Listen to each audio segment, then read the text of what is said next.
The story starts with a hooded figure hiding on top of a castle roof waiting for all the lights to shut off so he can enter the area and kill his target. But before he could jump in, he senses someone behind him and looks back to find a black-haired young boy standing on top of one of the towers staring at him from afar. An immediate chill runs down the hooded man, who thinks that this boy must be another hitman just like him. But on a closer look, he realizes that this boy is none other than the legendary silent assassin known for his overpowered abilities. The hooded man realizes that there is no hope for an escape and he must fight his way through this, so he immediately runs to get a better angle and throws a bunch of sharpened metal spikes at the silent assassin. Unfortunately for him though, the assassin is too quick and dodges the attack effortlessly before running straight at the hooded man. The man pulls out his dagger and tries to end it in a single thrust. But the black-haired boy manages to block and deflect the attack with his own dagger in the blink of an eye. They go back and forth on the rooftop before their boy expertly disarms his opponent. The hitman is not going to go down so easy, though, as he again throws a bunch of spikes, which the assassin dodges. But this creates an opening for the hooded man to strike. Unfortunately for him, the black-haired boy already thought this through and slips past the attack, appearing behind him. The hooded hitman starts getting desperate as he realizes that the power difference between them is enormous and tries to throw everything he's got at the younger assassin. The boy, however, stays calm, deflecting and blocking every single slash and strike that the hitman threw at him, even blocking his secret hidden shoe blade. With that, the hitman is left without any tricks in his bag, while the assassin simply stabs him in the arm before breaking his legs, leaving him on the ground. The hitman can't believe how effortlessly the boy handled him, but accepts his defeat as a sword falls from the sky, ending his pain forever. With his competition out of the way, the assassin enters the room of his target, who is sleeping on the bed without any clue of the danger he is in. He strengthens his resolve once more and brings up his dagger to stab the target, completing his mission. Just a little while back, this deadly assassin was a normal, lonely teenager named Akira from Japan who went to high school and preferred spending his time by himself, reading mangas on his phone. Most of his classmates never cared about him. But one fateful day, a sudden tear in their reality happens and him, alongside all of his classmates, gets transported to a completely different world in the middle of a court. They all get scared, wondering whether it is a dream or some kind of a prank, when an old mage arrives through a door, claiming that the royal majesty would like to have a word with them. None of them understand what the hell is happening, while some think that this is some kind of a costume party. But soon the king enters the room with the princess and welcomes them to the new world, where they have been called by a special magic ritual. The king immediately gets down to business, claiming that he is the ruler of the biggest human kingdom, which is currently under the threat of an attack from the demons. He claims that only a hero from another world possesses the true power to defeat the demon lord once and for all, otherwise they all will be doomed for death and destruction. The mage then moves forward, claiming that they need to find who the hero is, and instructs everyone to move forward and place their hands on the magic crystal one by one. One of the excited boys goes ahead first, placing his hands on the crystal only to reveal his status, which turns out to be nothing but an animal trainer. He seems disappointed, but the mage tells him not to worry since he still has the stats far beyond the reach of any normal person. One by one, the students learn their status, as some become mages, some knights, and some become healers. Akira notices something odd, though, as everyone seems to have the starting stats of 180. Whereas his stats as an assassin are 10 times that at 1800. Finally, the next boy named Sato moves towards the crystal ball, and is revealed to be the hero among them all with starting stats of a 1000. The old mage congratulates him, claiming that the starting stats of every single person is sealed at maximum 500. But since he is a hero, his stats are double that. This proves that something is wrong with Akira's stats, as his stats seem to be nearly twice that of the hero himself. Everyone cheers for Sato since he is the most popular guy in the class, while one of Akira's classmates pushes him to reveal his stats to everyone as well. Akira thinks about the situation that they are in, and considering that they know nothing about this world or how it operates, he feels like it's stupid to reveal such an abnormal number, and he should first get more information about it. With everyone's stats sorted and the hero revealed, the old mage claims that they will all be given weapons and other equipment according to their classes and sends them off to their rooms for the night. While returning back to their rooms, he also notices a hidden camera, which means that these people are monitoring them, which is definitely fishy. So he decides to use his conceal presence ability to slip past them. Once in his room, he dresses up appropriately before going out on the balcony, soaking in the fact that he really is in another world. With that, he decides that he should soon start working on getting more information, and with a jump or two, he scales the wall to the top of the castle without breaking a sweat. He looks back at his own insane abilities. He suddenly notices an open window and sneaks his way into the work chamber of the king himself, who asks the princess whether everything is going according to the plan. The princess replies that the kids from the other world don't seem to have any idea about what's happening, and none of them have much magical abilities to be of any issue. The king tells her to keep an eye on them before focusing back on his work. With his conceal presence skill, Akira is basically invisible as he stands beside the king, wondering how easy he could kill this man right now, but decides against it. The next morning, Akira sits down on the breakfast table with the rest of his classmates who seem to have no worries at all, while Sato, the popular good guy, stands up and gives a cringe about how they all are much stronger than they were in their own world, so they should all focus on helping the people of this world with their abilities and fight against the demon lords just as the king instructed. Everyone in the class echo their agreement with a stupid plan, while Akira contemplates whether he should reveal what he has discovered, since these idiots are assuming that the king and the princess are their allies. After breakfast, the students are all assembled in the training ground, where the Lord Commander of the Royal Army named Saren introduces himself and claims that since they are all newbies,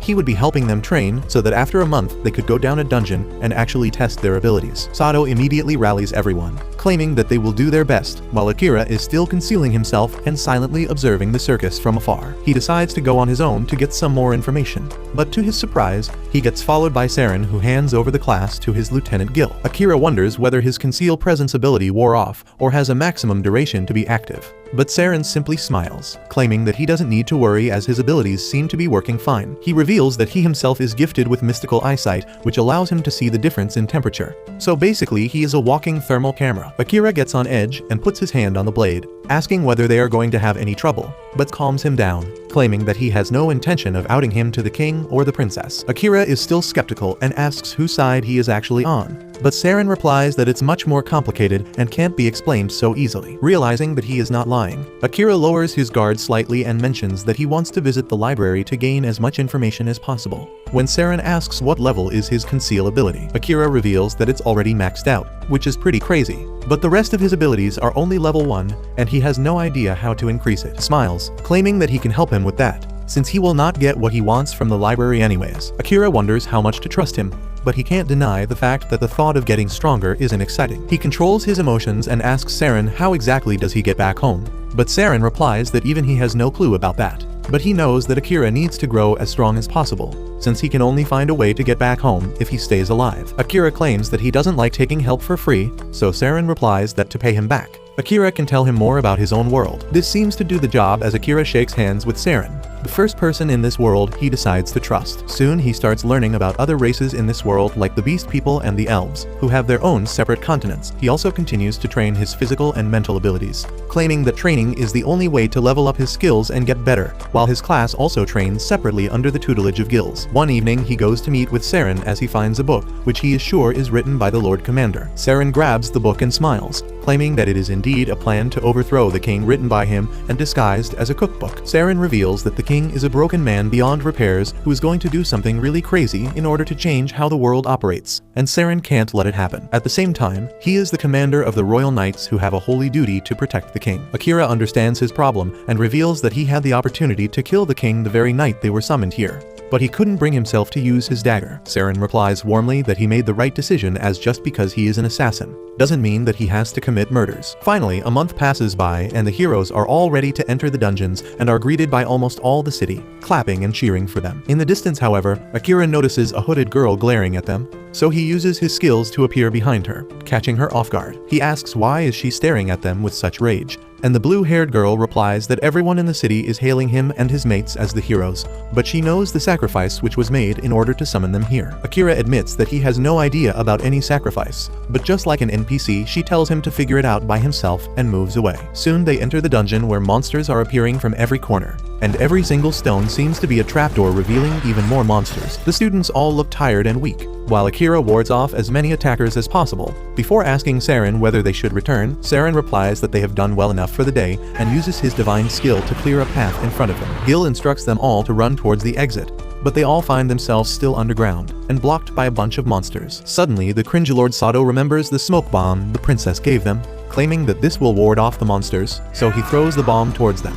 But to his horror, a minotaur emerges from the smoke. Gil arrives at the scene, shocked to see a minotaur at the upper floor, as they are supposed to be much deeper in the dungeons. Akira immediately jumps into action, dodging the blow, and jumping on top of the minotaur, stabbing him in the head, but to his surprise, his dagger snaps into little pieces, forcing him back. Sato stays on the ground, too weak to lift his sword, but Akira tells him to stay back as he is supposed to be the hero who defeats the Demon Lord. Commander Saren arrives at the scene, realizing how bad of a situation they are really in when Akira suggests he use his special ability and leave the rest up to him. Saren tells him that it could be dangerous, but after seeing the resolve in Akira's eyes, he decides to go ahead and cast the spell. Immediately, a huge lightning bolt shocks the Minotaur while Akira positions himself behind the monster, ready to strike. Akira activates his shadow magic and sends sharp spikes made of pure darkness towards the Minotaur, who is still struggling with Saren's lightning bolt. However, the Minotaur manages to break free of it soon and targets Akira, unaware that he has already cast his spell. As the Minotaur swings his heavy axe towards Akira, his hand is pierced by the dark spikes. Akira pierces its body with even more spikes,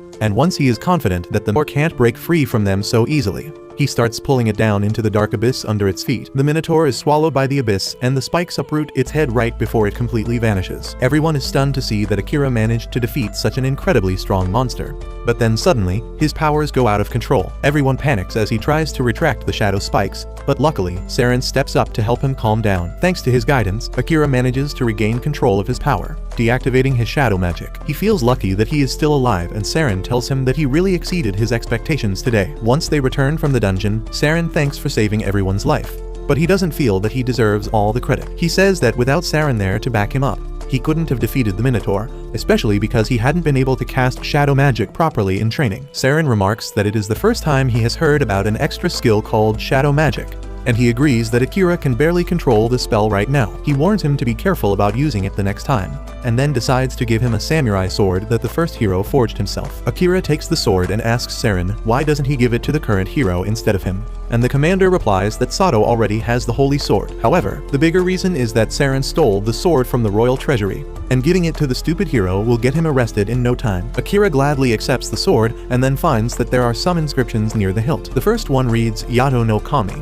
and in the next inscription, the first hero wishes that his sword may guide his successor in times of trouble. Akira says that he would have liked to meet the first hero. Talking about the hero, Akira remembers the curse that was cast on Sato and how they couldn't break it no matter how many times the enchanter tried. He feels something fishy is going on, and Saren has a theory about it. The person behind the curse is actually the princess, who is trying to turn Satu into her puppet using a dark magic ritual. However, Akira arrives there right on time and destroys the magic crystal she was using to perform the ritual. The princess gets mad and asks how dare he enter a woman's bedroom without her permission, and Akira simply points his sword at her, saying that a witch who curses other people is not a woman. He asks her why the hell is she doing this, and the princess replies that it is all for the sake of the king. Akira asks her why is she obeying the king, and the princess repeats the previous statement with eyes that seem devoid of life and reason. Akira realizes this too and leaves the room, but the princess has more magic crystals that she plans to use to curse the rest of the students. Meanwhile, Akira takes the crystal to Saren's place and tells him that he was right about the princess cursing Sato. Seems like it is not a new thing because Saren remarks that she has not yet given up on her evil acts. He asks Akira if he showed his face to the princess,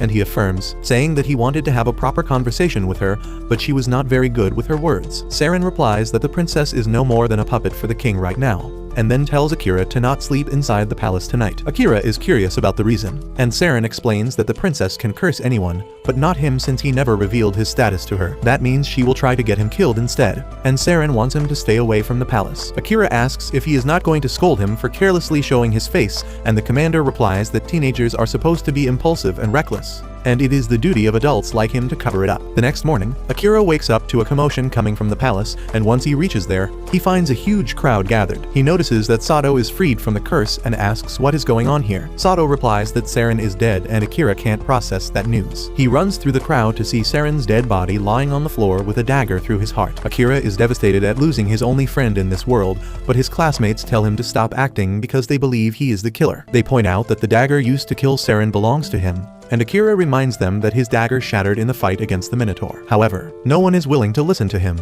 and they accuse him of being shady and untrustworthy ever since they all came here. Akira wonders if they are under the princess's curse, and he is proven right by the way they all blame him. Only Sato comes up to his defense, saying that they need to investigate the matter thoroughly. But the king declares that Akira will be executed for assassinating their beloved commander. He orders his guards to take him down, but Akira uses a skill to hide his presence and slips away unharmed. As the king sends his troops to search for him all over the palace, Akira goes to Gil, who reveals that the elite assassination unit killed Saren under direct orders from the king. The assassination squad is after him too, but Saren anticipated it, and he has prepared travel supplies in his room. Gil tells Akira to take the supplies and flee, and he thanks the vice commander before rushing to Saren's room to grab the items, but forgetting finding a smaller pouch in a hurry. At night, the king talks about how Saren went down more easily than he thought, and now there is no one who can oppose them. The princess tells him that the brainwashing of all the students except the hero is complete, and now they just need a reason to start a war with their neighboring kingdoms. The king is pleased to hear this, and he tells the princess to dispatch the assassins after Akira to make sure that he doesn't survive long enough to become a threat to them. Meanwhile, Akira is hiding in the dungeon because Saren once told him that it is the best place to avoid people chasing after him.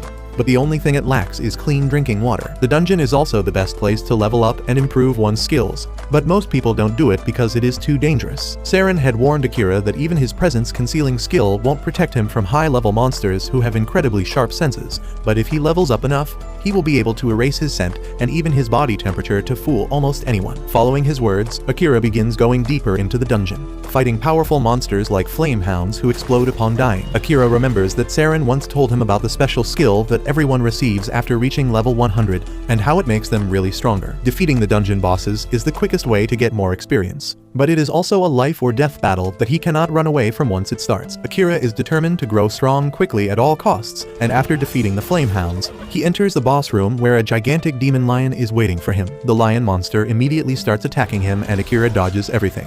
But he doesn't notice that the monster's tail is a snake that can spit venom. As he is caught off guard by the venom, the monster stabs him with its claw. Akira realizes that he is lucky to even be alive right now, but he doesn't plan to give up yet. As the lion flings him away, Akira decides to go all out and unleashes his shadow magic. The dark spikes immediately pierce the monster and rip it to pieces, but Akira can't control it for long as he passes out. However, a male voice comes from inside him, saying that the master has taken too much damage, so the shadow magic will be activated forcefully. The shadow quickly moves closer to his body and enters healing mode, using the mana stored in his shadow magic to heal his injuries. Back in the palace, Sato tells his classmates that they should head out to defeat the demon lord now, but most of them tell him that it is not the right time since the knight commander just died. Sato insists that they need to start moving now or it will be too late, but most of the students are under the curse and they tell him it is pointless. Sato declares that he will go alone in that case, but fortunately, there are some people who are willing to come with him. Sato doesn't understand why they would choose to follow him when they are cursed, but they are confident that they have gotten over their curse. The enchanter says that she has been able to differentiate between cursed and normal people,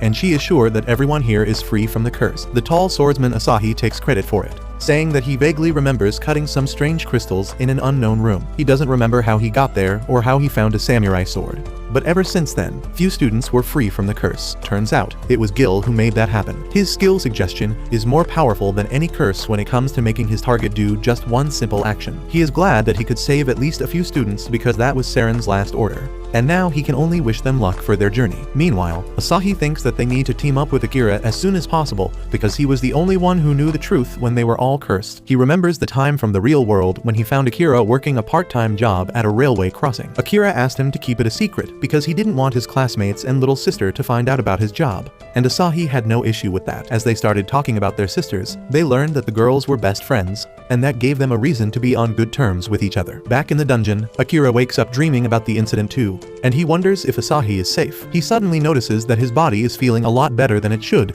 and opens his status to find that his stats have gone up, and his HP is back to full. Not only that, his shadow magic skill has leveled up even though he used it only once, and he can't understand how all that is possible. However, he doesn't have time to think about it and decides to keep going deeper into the dungeon. He soon reaches the 75th floor of the dungeon, and a slime monster immediately attacks him. Akira is surprised to see a slime on lower floors and immediately slashes it, and surprisingly, a pretty elf falls out of the monster's remains. Akira is confused by it, and he decides to use the skill called World Eye that he never got the chance to use before. The moment he uses the skills, he sees a lot of horrifying things that almost make him throw up, but he cancels the skill before it can overload his mind with new information. Just then, the elf girl Amelia wakes up and Akira asks her if she is alright. She replies that she is fine, but Akira doesn't trust her because he saw her status earlier and found that her HP had dropped to just 2% earlier. He also knows that Amelia has the World Eye skill too, and she has already used it on him. She calls him by his name and asks what this place is, and he tells her that it is a dungeon where he is trying to level up. He then starts lecturing her about how it is not good manners to spy on other people's status, but she suddenly collapses into his arms. Akira finds that she has a fever, and he brings her up to the 69th floor to recover. Amelia is startled as she wakes up, but Akira tells her to drink water so that she stays hydrated. He gives her porridge to eat after that, and she asks him why did he bring her all the way to the 69th floor from the 75th floor. Akira replies that this was the nearest floor with a water source, and then asks her to get some rest. She thanks him for saving her, and then reveals that she is a princess, but Akira doesn't really care about that. Soon after that, Amelia fully recovers and joins Akira on his journey as he reaches the 80th floor of the dungeon. She uses her gravity magic to assist him in battle, but he is not really happy with her following him into danger. Amelia tells him that she is going the same way, and then confidently declares that she is strong enough to look after herself. Akira has no choice but to take her along now, and soon, they enter the boss room where they find a terrifying dragon ready to kill any intruders. The dragon immediately breathes blue flames towards them, but they manage to dodge it. Akira hides his presence while Amelia presses the dragon down with her gravity magic, giving him the chance to attack. However, the dragon sees him coming despite his invisibility spell and hits him away. Amelia yells at Akira that the dragon is sensing him through his mana and asks him to blend it with the surrounding mana. Akira has not learned how to do that yet, so he decides to fight like he always has. He activates shadow magic and sends a single dark spike towards the dragon, scratching its face and forcing it to change trajectory. Using this chance, he stabs the dragon's eye with his sword, bringing it down. Amelia is really impressed with his reckless fighting method, but as she is about to ask the details about his powers, the dragon's body starts glowing, astonishing both of them. The dragon transforms into a giant blue cat, and neither Akira nor Amelia can understand how that is possible. Amelia uses her world eye skill and finds that the cat is a shapeshifter, which is how he transformed into a dragon. It all makes sense to her now because a real dragon would have been much more durable than the cat. Akira is impressed by how easily Amelia can use her world eye, and she asks him why is he not using it himself. He remembers how his brain almost split apart the last time he tried using the skill, and he believes it was because his level is too low to use it properly. However, Amelia believes that Akira is rejecting the skill, which is the reason he is having trouble with it. Just then, the black cat wakes up and starts talking. He is disappointed that he was defeated by a human and an elf even though he was transformed into a dragon just for fun. Akira is dumbfounded on hearing the monster cat talk, and he gets offended by his reaction. He tells him not to lump him with other low-level monsters that are driven purely by instinct, because he is a being of superior intellect created by the demon lord himself. Akira replies that it doesn't make any difference because after the last hit, the cat won't be able to fight back. The black cat doesn't care about dying, but he has a message for Akira before he dies. He stands up and begins radiating a menacing aura, telling Akira that the demon lord waits for him in his castle situated deep within the demon continent of Volcano. That message makes Akira suspicious, and he asks how does the demon lord know about him and why does he want him to come to his castle. The black cat replies that the demon lord is a being far beyond his understanding, so he can't tell him anything else. He then lies on the ground, telling Akira to kill him, but he refuses. The cat tells him to stop pretending to be cool because humans consider all demons and monsters their enemies, so it makes sense for him to kill him already. Akira doesn't agree with him because for him, the true enemy is the king, and he doesn't believe his words that demons are their enemies. However, Amelia reminds him that the door of the boss room is not going to open unless they kill the boss or the boss kills them. The black cat agrees with her, asking Akira if he is planning to starve to death here. He asks the reason why he doesn't want to kill him, and his answer is simple as well as astounding. He replies that he is a cat person,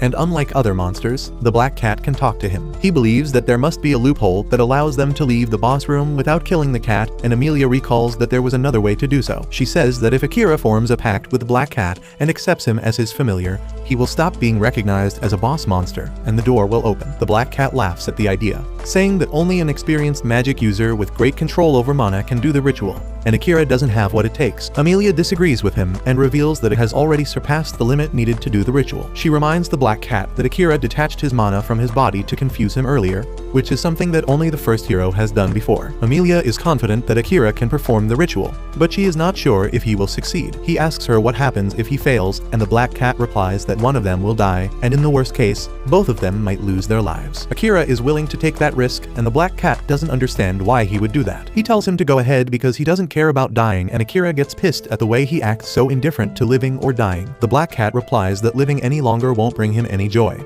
and Akira decides to talk sense into him later. He asks Amelia how to conduct the ritual, and she reveals that the first step is to give the cat a new name. Akira names him Night because of his beautiful fur that reminds him of the night sky. The cat doesn't react to the name, and then Akira moves on to the next step, which is pouring mana into its paw. Amelia warns him that there is no turning back after he starts pouring mana, and if he fails to control the cat, he might lose his life. Akira is confident that he will succeed, and as he starts pouring his mana into the cat's paw, he feels a powerful wave drowning him. He realizes that this is what's inside the cat. But then suddenly, he finds himself falling towards a burning city. Akira is horrified when he sees the gruesome sight, and then he notices Night rampaging through the city.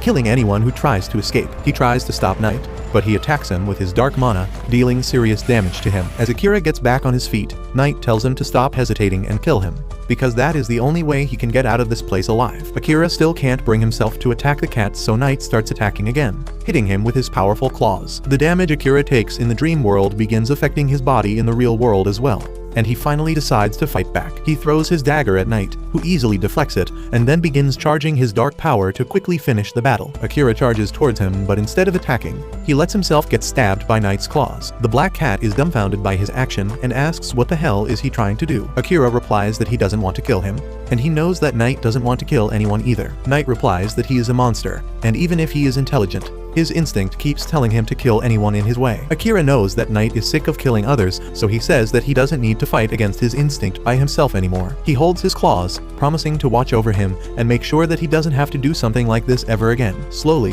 the dream world begins to vanish, and as Knight begins trusting him, he turns into a normal-sized cat and finds comfort in Akira's arms. The sun rises in the dream world, turning into a reflection of the peace that Knight is experiencing in Akira's arms. With that, Akira returns from the dream world, and as soon as he realizes that the pact ritual worked, he touches Knight to confirm it. A golden mark appears on the back of his hand, and then the red mark on Knight's forehead turns golden as well. Amelia explains that this is the mark of the pact being successful, and now Akira's soul has been linked with the cat. Knight wakes up too and remarks that now he is curious to see how far Akira will go. He accepts him as his master and swears his life in his service. Amelia introduces herself to him after that, and Knight replies that as his master's companion, she has his respect too. Just then, a magic circle appears on the floor, signifying that the boss has been defeated, but Akira seems to be lost in thought. He says that he would like to move to the next floor already, but Knight is wounded. Knight replies that the door will remain open until they use it, so there is no need to hurry. He decides to take some time to recover, and Amelia suggests that they use this time to know each other better. Knight immediately agrees with her, and Akira is low-key surprised by how quickly he changed his personality. On the other hand, Sato and his party reach the country founded by a hero who was summoned from Earth just like them,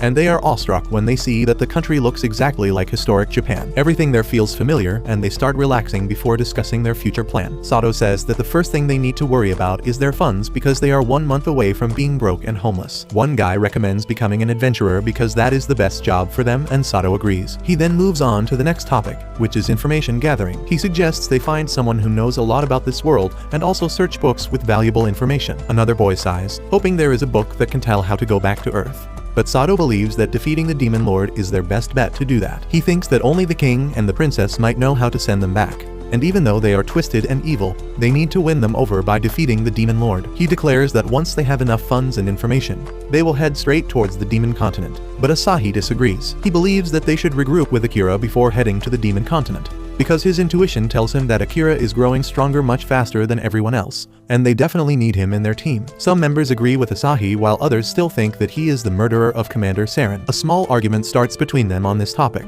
but the girls step up to mediate between them. They ask Sato his opinion on the matter because as the leader, he gets to make the final decision. Sato agrees with Asahi and believes that Akira is already stronger than them, but he doubts that they would be able to work with him. He says that Akira doesn't like getting involved with other people, and he still doesn't remember him even though they have been classmates since kindergarten. Everyone is shocked to hear this, and even Asahi agrees that Akira is not exactly a team player. Sato says that according to the legends, only the holy sword wielded by the hero can bring down the Demon Lord, so he needs to become strong enough to do his job. He believes that even if they find Akira, he won't agree to work with them if they are too weak, which is why he decides to wait for him in this country while all of them work hard to increase their strength. On the other hand, Amelia is telling Akira and Knight about her past. She was driven out of her country by her own sister, and her men were hellbent on killing her. They cornered her near a cliff, and she used her gravity magic to fall into the river below that swept her away to safety. However, she was wounded and tired, and a black slime took advantage of her weakness to swallow her whole. The next thing she knew was that she was in the dungeon and Akira had just rescued her. Akira pities her on hearing the story, but Knight finds some loopholes. He remarks that slimes don't eat people, and even if one had eaten Amelia, she would have been digested by the time she was rescued. She doesn't understand it either, but she is grateful to the slime that brought her to Akira. Akira tells her that she should go back and try to sort things out with her sister, but Amelia has already given up. She feels that she can't confront her sister, but Akira says that things will work out somehow because they are family. He says that he has a sister too, and even though she is cheeky all the time, he still cares a lot about her. Amelia and Knight ask if he wants to return to his world to meet his family, and Akira affirms. But before that, he has something else to do. He begins talking about Saren, the man who taught him how to live in this world, and gets furious thinking about the people who killed him. He swears to kill the king and the princess for assassinating Saren, and his killing instinct makes Amelia and Knight shudder in fear. Amelia screams his name, snapping him out of his murderous fury. Once he has calmed down, both Amelia and Knight tell him that they know Saren's name as he was a famous knight commander. Akira realizes that the mood is too tense, so he whips out his glove and, driven by his cat instincts, Knight tries to catch it. Akira is glad to see the trick that worked on all the strays around his house works on a monster cat too, and Amelia wants to try it as well. Soon after that, Akira and Amelia start cuddling with Knight to enjoy the soft and fuzzy texture of his fur. Knight tells Akira to take it more seriously because their souls are linked, and if one of them dies, the other one will also die. Akira knows that already, but he is just glad that he got a cat familiar because he really likes cats. Amelia replies that she is jealous of him because she also likes cats. Once they are done fooling around, they decide to leave the dungeon. Akira asks Knight where the teleportation magic circle will lead them, but the cat has no idea about it. He says that only a handful of demons still know the art of making magic circles, and Akira decides to find them and make them work for him once he reaches the demon continent. Suddenly, Amelia remembers a story about the pale blue magic circles leading people to the place they desire, and if multiple people enter it, it reacts only to the wishes of one person. Akira says that it might create a problem for them, but Amelia assures him that she will go anywhere as long as it is with him. Akira doesn't think much about her statement as he steps into the magic circle. He wonders if it can take him back to his family, but pushes that thought out of the way because his vengeance comes first. With that, the magic circle activates and the group is teleported to a forest from where they can see a gigantic tree. Amelia goes into shock on seeing the tree that Knight recognizes as the World Tree. He says that they are in the Forest of Elves, and even though Amelia can't believe they ended up here, Akira thinks it is a good place to be. Suddenly, an elf hiding in the tree shoots an arrow at Amelia, but luckily, Akira notices it in time and moves her away from the arrow's path. He then charges towards the archer, deflecting his arrow with his dagger, and then quickly reaching behind him. He brings the archer to the ground and Amelia identifies him as Liam. Liam says that he didn't expect to find the traitor when he came to investigate the light at this location, and tells Amelia to run away if she values her life. Akira knocks him out because he is not interested in his yapping, but he realizes that he was too slow as the elves have already surrounded them. Amelia's sister Kilika is there to lead them personally, and she tells Amelia that she is going to die now that she has returned to the country willingly. Amelia remembers the past when everything was perfect. She was the crown princess of the kingdom of elves, and along with her fiancé Liam, she watched over her little sister Kilika, who was her pride and joy. However, that perfect life did not last long for Amelia, as Liam suddenly told her that he wanted to cancel their engagement. Amelia was saddened by this, but she told him to talk to her dad about this, because he was the one who set up their marriage. Just then, Kilika arrived there and told Amelia that Liam didn't want to marry her because she was the child of blight. That was just the beginning of Amelia's misfortunes, and shortly after this incident, Kilika led the soldiers to hunt her down. Everyone called Amelia a criminal and tried hunting her down, but she somehow survived that and met with Akira. Now, she feels nervous standing in front of her little sister. She pleads with Kilika to not attack her and promises that she will leave the country immediately. However, Kilika has no intentions of letting her go this time. She keeps on cursing the nervous Amelia, till Akira steps up and tells her to shut her stupid mouth. Kilika asks him who the hell is he and why is he helping a criminal, and Akira replies that he is just her friendly neighborhood assassin who befriended her sister a few days ago. He asks Kilika what exactly has Amelia done to be treated like a criminal, and she removes her arm cover to reveal the damage caused to it by poison. Akira is shocked to see this, and Kilika tells him that Amelia gave her a poison disguised as a healing potion, and this is her crime. Everyone starts cursing Amelia for being a cruel bitch, and she mutters that she really gave her a healing potion. Kilika asks if she is accusing her of harming herself just to frame her, and Amelia falls silent. Kilika then walks over to Akira, thanking him for bringing a wanted criminal back to their country, and just as she gets close enough to him, she uses her special ability to mesmerize him. Amelia is too late to alert Akira about that as Kilika's spell is already complete. She is confident that now Akira has also fallen for her, and Amelia is left without anyone to save her. Amelia suddenly snaps at Kilika, telling her to undo her skill on Akira and apologize to him, because only he has the right to decide what he wants to do. Kilika is taken aback at this because she has never seen Amelia fight back. But then suddenly, Akira tells both the girls to chill out. He says that the mesmerize skill didn't affect him, and Amelia is delighted while Kilika is in shock. Knight says that mind control spells don't work on people who are at a much higher level than the caster, and this is true for Kilika and Akira. The elven princess refuses to believe that there can be anyone stronger than her. Akira says that he will accept that he is weaker than her after she admits that she poisoned herself to frame Amelia. Kilika gets pissed at this and commands the soldiers to kill Akira, who is ready to use his shadow magic to take them all down. Luckily, the king arrives there just then and commands all the soldiers to put their weapons down. Kilika is shocked to see him because he was supposed to be on a long business trip. The elf king asks her what the hell is going on here, and a soldier tells him that Amelia poisoned Kilika. However, the king shuts him up and asks his daughter to answer the question instead. Kilika falls silent as the soldiers under her control say that she did nothing wrong. The king immediately realizes that Kilika has mesmerized them,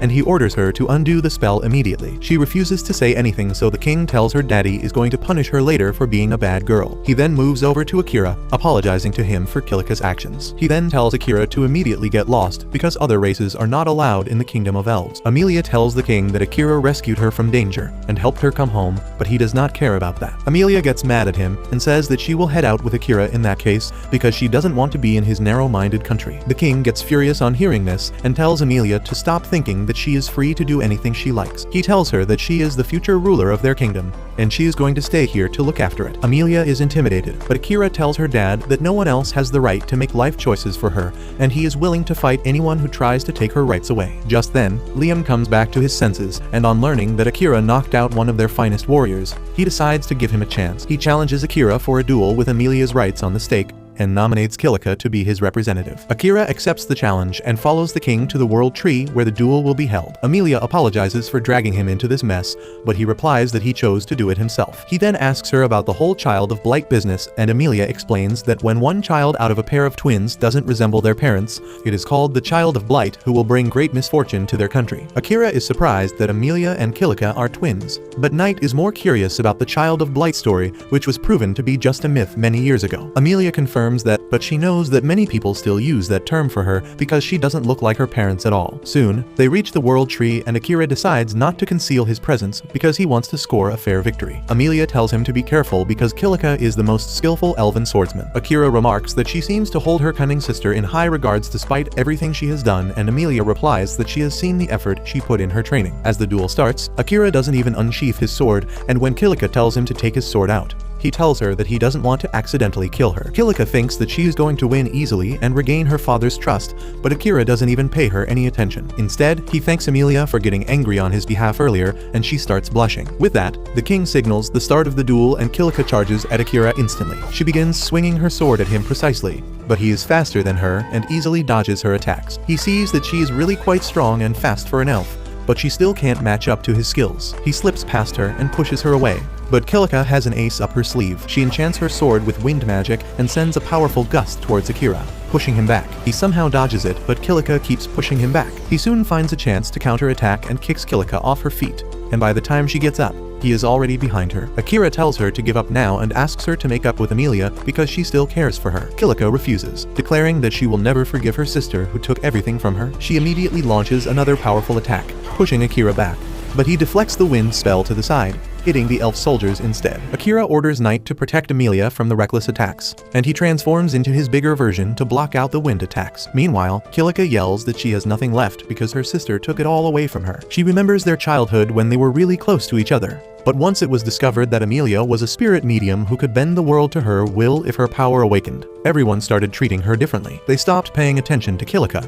and that made her snap. Now, she wants to take everything back from Amelia, who is really worried about her. Just then, Liam arrives there with a wrapped item, asking Amelia to save Kilika with it. The wrapped item turns out to be a branch of the holy tree, and using its power, Amelia frees everyone from Kilika's brainwashing. Seeing that she has no one under her control now, Kilika loses her mind, and she uses her full power to attack Akira, who realizes that if he dodges, Amelia will get hit. He uses shadow magic to counter Kilika's wind attack, but then realizes that he is much stronger and his attack will devour Kilika whole at this rate. In the heat of the moment, he decides to pull the shadow magic towards himself instead. As the shadows surround him, Akira fears he will take damage, but to his surprise, his body gets covered by a dark aura instead. He doesn't understand what is happening but charges ahead nevertheless, clashing with Kilika and knocking her out of the fight. Kilika is devastated that she has lost everything now, but Akira tells her to stop crying all the time because she is blind to the people who truly pay her attention. Just then, Amelia and Liam arrive there and Kilika says that she must have underestimated Liam if her mesmerized skill wore off on him first. She says that he went straight to Amelia as soon as he was free, but Amelia tries explaining that he was never under her spell in the first place. Kilika refuses to believe her and asks how they are going to punish her for her crimes. However, her father says that if anyone deserves to be punished, it is him. Kilika doesn't understand what he means, so her dad dispels the forgetting spell he had cast on her. Kilika regains her lost memories starting from childhood. She used to train hard to become stronger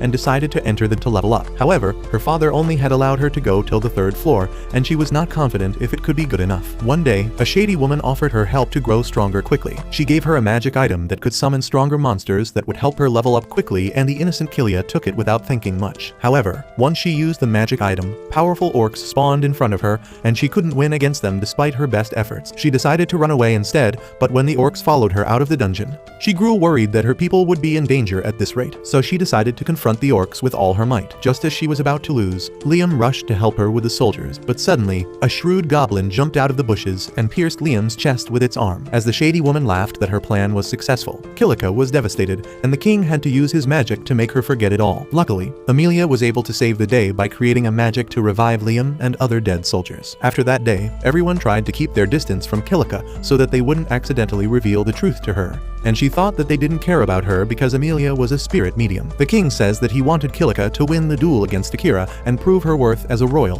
which would give her enough confidence to deal with the shock she would receive when he would return her memories. However, she couldn't win the fight, and he had to return her memories in a completely different manner. Liam suddenly kneels down in front of Kika, saying that he didn't want her to harm Amelia, so he pretended that he was under her mesmerized spell and helped her exile Amelia. Kilika can't believe how that happened, and the king reveals that a leaf of the world tree entered Liam's body when he was being revived, so he is pretty much immune to all negative effects. Liam apologizes for not dealing with things in a way that would stop anyone from getting hurt, and Kilika realizes that she was in the wrong all along. She blamed everything on Amelia, even though she was the cause of trouble for everyone around her. She starts crying and curses herself, but Amelia tells her not to do that because she is amazing. The two sisters have an emotional reunion, and then the soldiers rush to check up on Kilika and treat her wounds. She is shocked to see that everyone cares about her, even when they are not under her control. Later that night, the king throws a welcome party for Akira since he won the duel, and he agrees to let Amelia decide her future. She decides to go wherever Akira wants to go, and he reveals that he will go to the Beastman continent next because Knight told him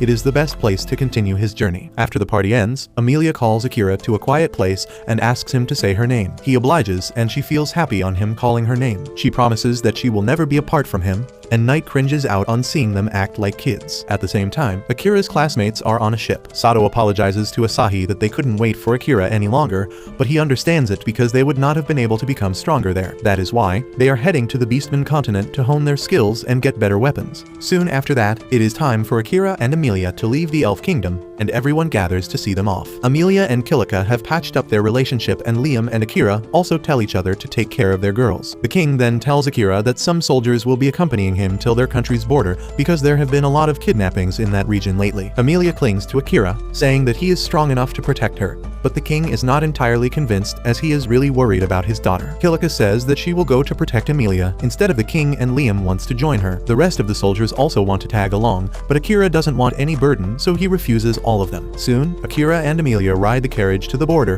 while the soldiers keep watching around them. Akira asks Knight why was he acting so silent in front of the king of elves, and he replies that most people don't like monsters, and he was staying silent so as not to cause trouble for Akira. Akira then asks him if acting too docile won't get him in trouble with the Demon King, and Knight affirms. He says that his senses are still linked to the Demon King, so he can see and hear everything. However, the Demon King doesn't control Knight's behavior and loyalty, and he declares that he is not going to betray Akira. Akira asks what will he do in case he has to fight with the Demon Lord, and Knight decides to not think about it right now. He says that the Demon Lord just wanted to see Akira, and Amelia suggests that he might actually want to become his friend. Knight supports her suggestion, saying that Akira was really cool yesterday, and that must have gotten the Demon Lord's interest. He says that no one else can even use shadow magic, but Akira coated himself in it. Akira says that it is not as impressive as they think when suddenly, his danger detection ability goes off. He orders the soldiers to stop the carriage and gets out to find that the kidnappers are waiting for them with a hostage. They threaten to kill the girl if Akira and his group make any moves, and then hand them a rope to tie each other. One of the bandits recognizes Amelia, and he starts thinking about how happy their boss will be when they take the elf princess to him as an offering. While the bandits are distracted by this, Akira uses his skill to conceal his presence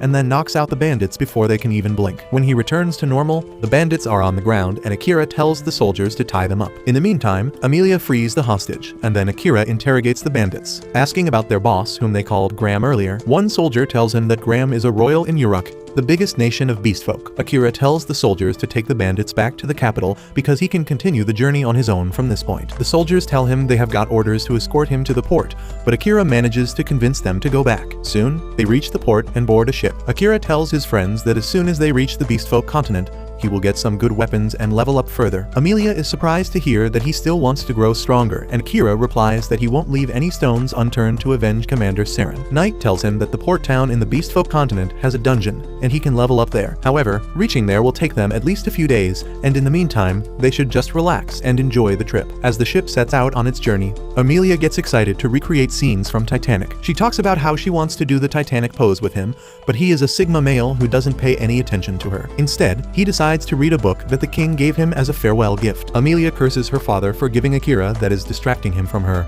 but he doesn't care about her opinion. He keeps reading the books throughout their journey, and soon, they reach the Beastfolk continent. Their first stop is the port town of and Akira finds that only humans are doing the labor work here. He doesn't think too much about it and goes on his way, but then 3 small-time thugs corner him. They tell him to leave the elf girl and run away, and their attitude makes Akira realize that the beastmen discriminate against humans. He moves towards the beastmen, who underestimate him and rush ahead to give him a good whooping, but Akira uses his shadow magic to throw blobs of darkness at their eyes, stealing their vision. He then walks to the city where everyone seems scared of Knight. Amelia asks Knight if he knows anything about this, and he replies that people on this continent have a very good reason to be terrified of black cats. Soon after that, Akira and Amelia book a hotel room and enjoy a hearty meal. Akira decides to go to sleep, and Amelia tells him that their beds are a bit too big. She says that just one bed should be enough for both of them, and Akira is taken aback because he wasn't expecting her to be this direct. Knight decides to play the role of the wingman for Amelia, and he tells Akira that he is going out on a midnight stroll, so they should do whatever they want. Akira is left puzzled now, and Amelia happily hops into the shower for him. However, when she comes out of the shower, Akira has already fallen asleep,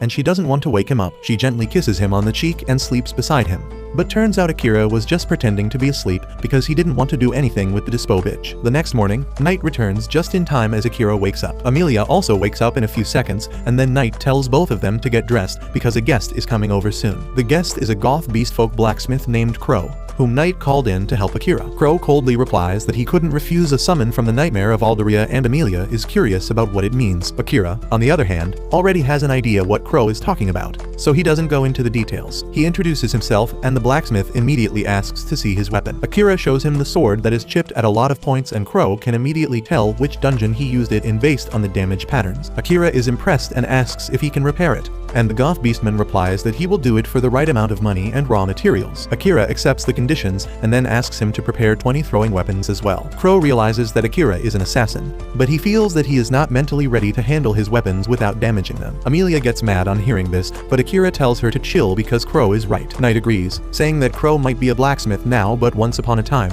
he was the member of the hero's party. Akira and Amelia are surprised by this, but Crow doesn't want to dwell on the past. He hands Akira the list of the raw materials needed along with the cost of repairs. He goes away with that, and Knight tells Akira that Crow might have an arrogant attitude, but he is the most skilled blacksmith on the entire continent. Akira believes him, but he wonders how can he gather the required amount of money quickly. Knight tells him to hit the dungeon and hunt some monsters for that, and he can also gain some raw materials in the process. In the meantime, Amelia has been acting impatient, and she suddenly tells Akira that she is going to talk to Crow about something. He tells Knight to go with Amelia while he gathers some information in the meantime. Amelia follows Crow to his workshop, and he coldly asks her what does she want. Amelia says that the previous hero's party failed to defeat the Demon Lord, and only the hero and the beastfolk return. Crow thinks she wants to ask about the elf who was a member of their party as well, but Amelia is not interested in that. Instead, she wants to learn how to fight from Crow, because obviously, he was strong enough to escape from the Demon Lord's castle. Crow immediately shoots down her request, telling her that he is no longer going to take any disciples. Amelia is surprised to hear this and asks if he had a disciple in the past, and Crow tells her that he had many, but no one could endure his training, and they either broke or ran away. Amelia promises that she won't run away or break down. She wants to stay with Akira,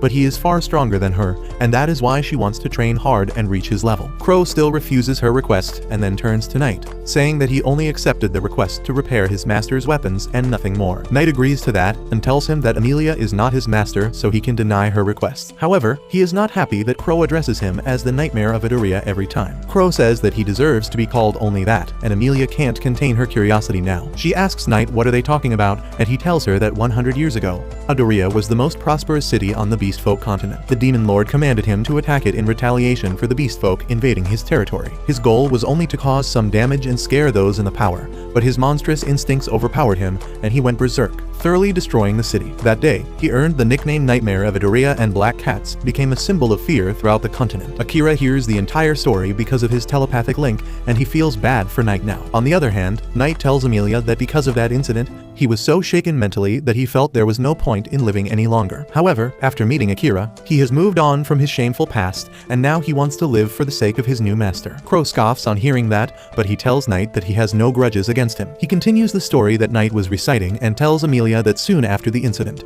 he went to a memorial to pay respect to the victims of Knight's attacks. Surprisingly, Knight was there too, and they both recognized each other. That time, Knight told Claw to strike him down if he wanted revenge, but the Beastman was not interested. He thought that Knight was nothing more than a tool for the Demon Lord, and it would be pointless to get revenge on him. However, he didn't want revenge on the Demon Lord, either because his real enemy was someone else. He told Knight that his sister lived in the city, but she did not die from his attack. She was among the survivors and was helping to rescue the injured people when the royal named Graham came there. He was in a hurry to leave the town because he feared Knight would return, and he was ready to blow through the fallen buildings to clear a path, not caring about the people stuck there. Crow's sister tried to stop him, but he kicked her away and then proceeded to blow up everything in his way, killing everyone in the area. Crow was enraged and wanted revenge against Graham, but he stopped himself because he thought his kind sister wouldn't want it. Amelia calls him a coward after hearing his story, because she feels he is using his sister as an excuse to run away from conflict. He gets mad at that, but she reveals that she used to be the same, but then Akira gave her the confidence to confront her problems head-on. Crow can't hear any more of her virtue signaling, and she tells her to get lost. On the other hand, Akira goes to the dungeon and finds that the entry is restricted according to adventurer rank, as he thinks of concealing his presence to sneak in.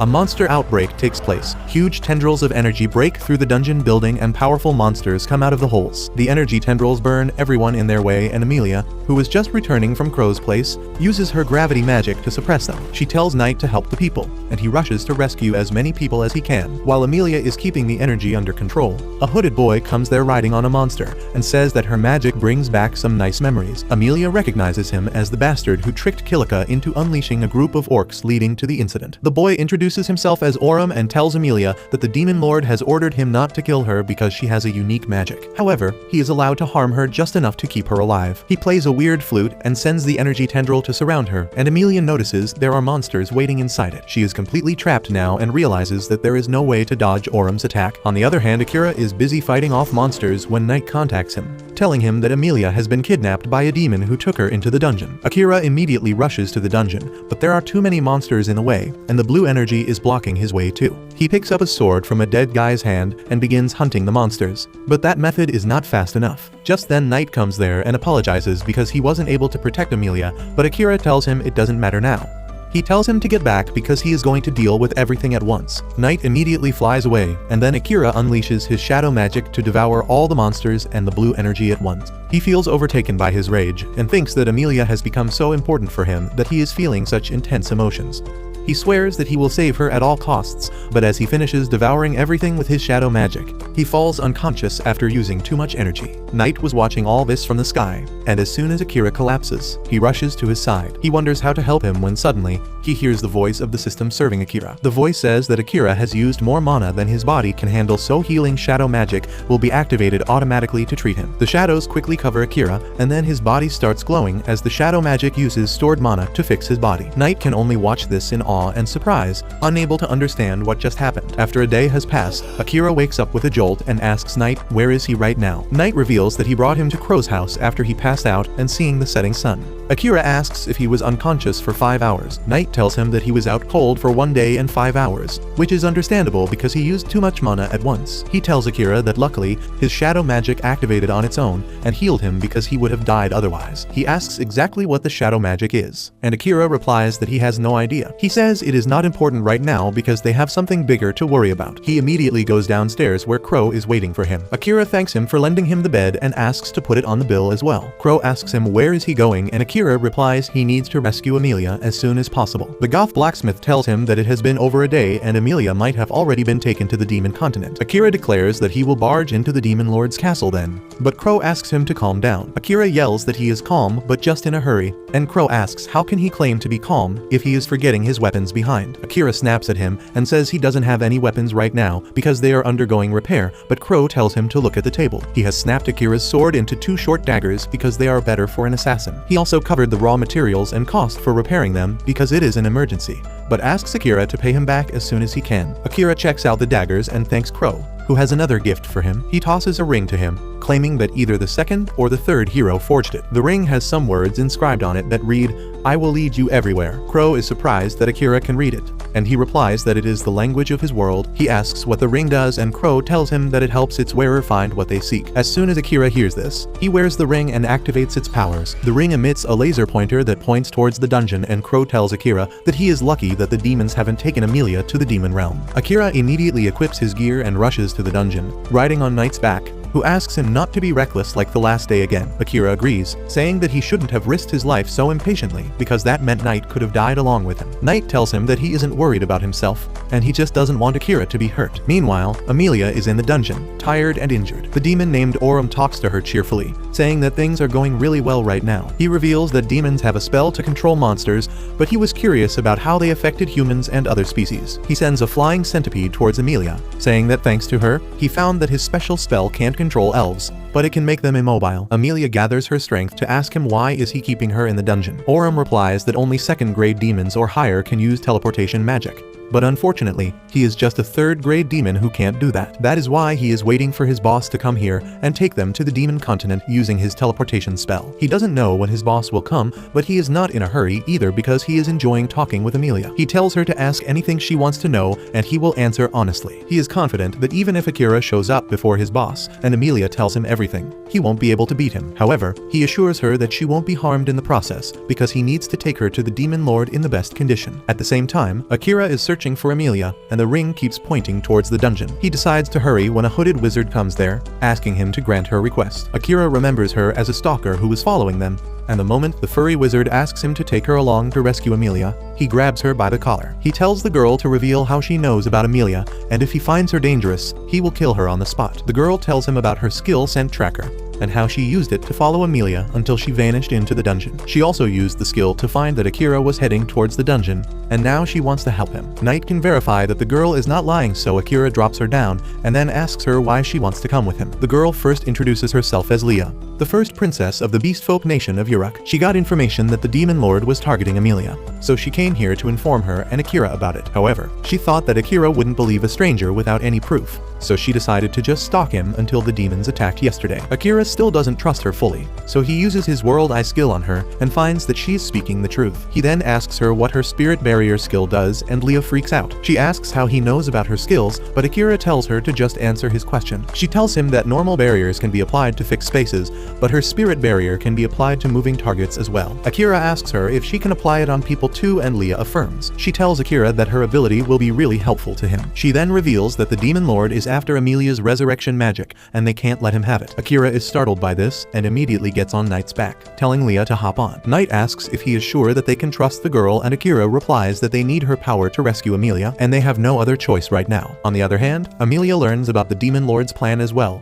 and she is quite surprised by it. She asks Aurum why would the demon lord want her resurrection magic when demons practically live forever, and they are super tough to kill. Aurum agrees with her because he doesn't see much point in the resurrection magic. He claims it can't be used if the target has been dead for a long period of time, and it has a long cooldown on top of that. Amelia asks how does he know so much about it, and Aurum tells her that he just knows it. He tells her that when Akira dies at his hands soon, she won't be able to save him with her resurrection spell because she just used it on herself. He excitedly talks about how much Amelia will cry when she sees Akira die, and hopes that it is more than Kilika's tears when Liam died because of her. On the other hand, Akira is still on his way to the dungeon. He feels that he has seen Leah before when he was freshly summoned and asks her to tell him what she was doing there. Leah starts her backstory from the start, telling him that she used to be an ordinary village girl, but one day, a black slime appeared there and swallowed her family and her village. She is sure that someone had modified that slime with forbidden magic and released it in her village, and now she is on the mission to find them. Akira realizes that the slime that swallowed Amelia must have been the same. When Leah reveals that she was the only survivor of her village, the royal family adopted her because of her rare skills, and she became a princess. She used her authority to study about the incident, and found that it had links to the country that had summoned Akira and others. She says that a lot of humans and beastmen had gone missing in recent years,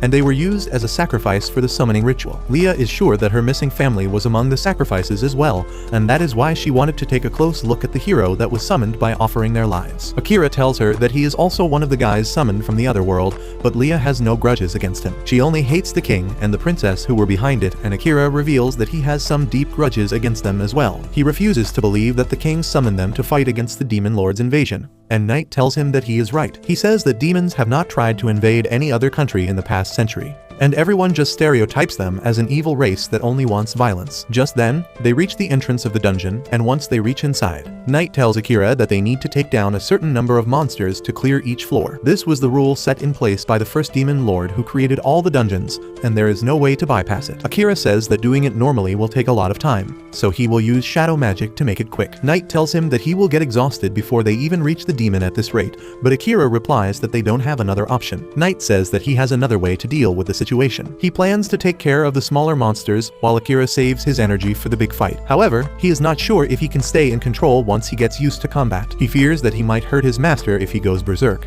but Akira assures him that he will make sure that won't happen. He asks Knight to help him, and he immediately transforms into his three-headed form, wiping out the hordes of monsters with his fire breath while rushing through the dungeon corridors. He starts losing control and crashing against the walls. Akira tells him to control himself, and his voice reaches Knight, who feels like he is swimming in a vast ocean. He feels better after hearing Akira's voice and asks him to keep calling his name because that will help him stay in control. Akira thinks that is a bit sus, but he obliges and keeps talking to Knight so that he can stay in control of himself. As they rush down the dungeon, Akira asks Knight to tell him more about why other species hate the demons. Knight reveals that it is because of the first demon lord. He was a bit salty because other races pushed him to the barren continent and attacked their countries. That made him the symbol of ultimate evil, and people began believing that only the hero could stop someone as dangerous as him. Knight keeps wiping down the horde of monsters in front of him, while telling Akira that most demon lords haven't tried to attack humans, but a couple generations ago, some fool who wanted to make a name for himself killed the wife of the demon lord. The demon lord was a pretty chill guy who loved his family,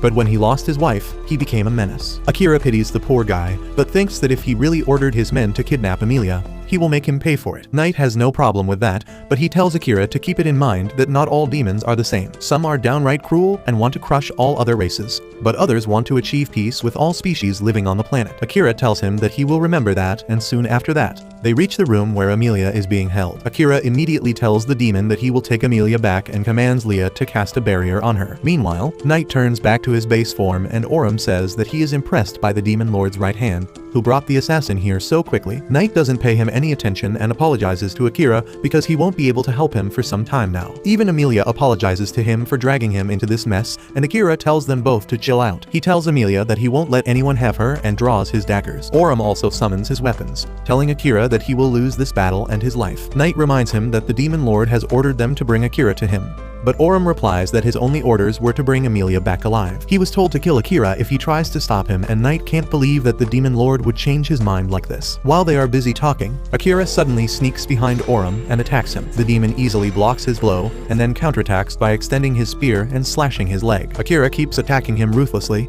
but none of his attacks get past Aurum's defense, who is treating the fight as a joke. He manages to injure Akira over and over again, but then decides to end the fight quickly because it is less fun than he thought. Akira says that he will be the one to end the fight and activates his shadow magic. The shadows go to the places where his blood was shed, and Akira uses a special skill to summon shadow beasts using his blood. Everyone is taken aback on seeing this, and Aurum finds it hard to deal with the shadow beasts attacking him from all sides. While he is busy handling the shadow wolves, Akira rushes towards him and slashes his arm and leg, causing him to drop his weapon. However, Akira is also really exhausted now, and Aurum has more tricks up his sleeve. He plays his creepy flute, calling the monsters under his command to fight for him. Akira panics on seeing this because his shadow magic is still in cooldown and he doesn't know how to defend himself. The monsters charge their ultimate beam to destroy him in one go, but Leah uses all her power to create a big barrier around Akira before she collapses. The barrier first absorbs the attacks of the monsters, and just as they try to switch to melee, it reflects their attacks at them, blowing out their heads clean. Immediately after that, Amelia walks over to Akira, telling him that she can move now because Aurum has been weakened. She hides behind him, and Aurum says that he is disappointed in himself. Akira points his dagger at him, but hesitates in dealing the finishing blow. Aurum tells him to hurry, teasing him about being an assassin who can't even kill his defenseless target. While Akira wonders how can he kill someone who looks like a human, Aurum's boss teleports there. He is not happy to see that Aurum lost, but now Akira and his friends are terrified because they know they can't beat a second-grade demon.